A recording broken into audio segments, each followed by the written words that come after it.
Many of you guys have asked me, what are my thoughts on the CBR500r and would I recommend it for beginner riders? First off, yes, I would definitely recommend it for beginner riders, and I'll tell you, had they offered this bike when I was first looking for a motorcycle, I would have definitely bought it over the Honda CBR250r, because I can tell you from my experience with the Honda CBR250r, I grew bored with it rather quickly, only after about a couple of months, because of its weak low-end performance and its weak top-end performance on the highway. I mean, 0 to 60 on the CBR250r was only 8.5 seconds, which felt like an eternity. And on the highway, all I could max out was about 80 miles per hour, and 55 to 80 it took forever. So if I was in an emergency situation, I'd have been in bad shape on that CBR250r. And on top of that, I got battered by the wind because that bike is a smaller bike, and I'm a taller rider. I'm, 6'1", weigh 185 pounds. So I would have been much better suited on the CBR500r.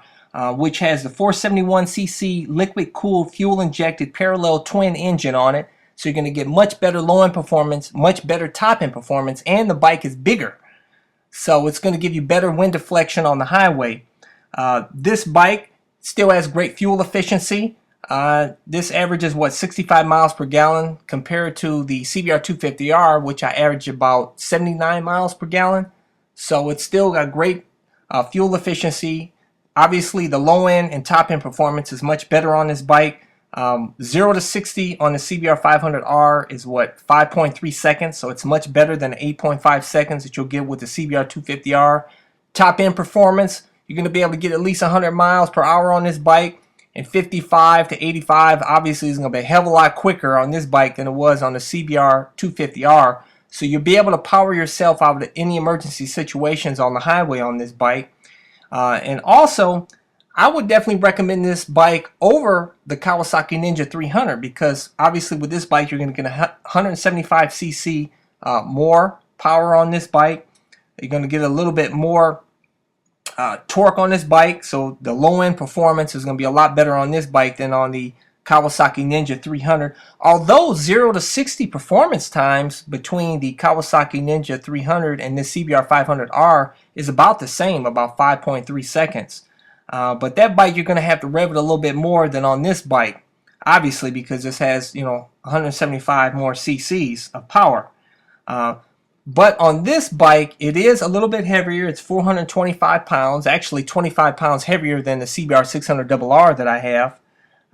But like I said, it has that parallel twin pumping out 471 cc's. It looks like a bigger bike than the Kawasaki Ninja 300 too. So it's going to be better for, obviously, for taller riders. It's going to give you a little bit more wind deflection on the highway for taller riders. And in my opinion, I definitely recommend this bike, most definitely. And I tell you, had I bought this bike over the CBR250r, I would probably still have this bike today, and I probably never would even bought this Honda CBR600rr that I love so. Just because I would have been content with the performance on this bike. Like I said, I was never really looking for a super fast bike, and that's why I don't want a leader bike. Just because, all I care about was the quickness off the line. The bike looked nice, appealing to me, and that it was a comfortable bike to ride on. And you get all of that in the CBR500r. And for a $2,000 price difference between this and the CBR250r, this is definitely a slam dunk.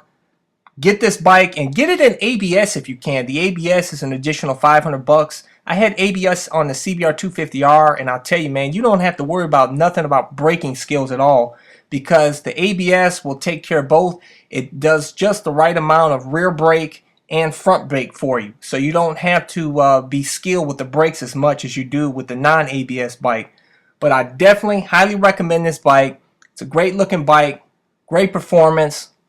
You get the excellent quality and refinement of Honda, and get it. I definitely recommend it. So until next time, guys, I'll catch you guys later. Peace.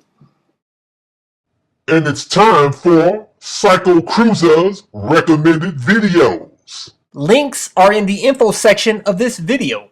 For those of you looking for a great first bike to start on, check out my review on the 2011 Honda CBR250r. For those of you that want to step up your street and track game, check out my review on the 2008 Honda CBR600rr, baby! Check out my Motovlog on why I canceled the purchase of a 2012 Honda CBR 1000rr. Hey, you motorcycle dreamers, listen up. You might want to check out my How to Get Started in Motorcycling video so you can get your ass off the couch and get a bike.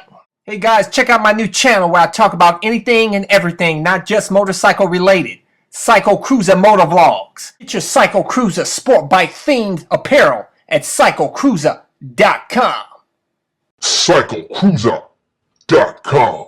Hey, join in on the discussion over at my forum at CycleCruza.com, and also hit like on my Facebook page for new updates, and that's Facebook.com/CycleCruza1.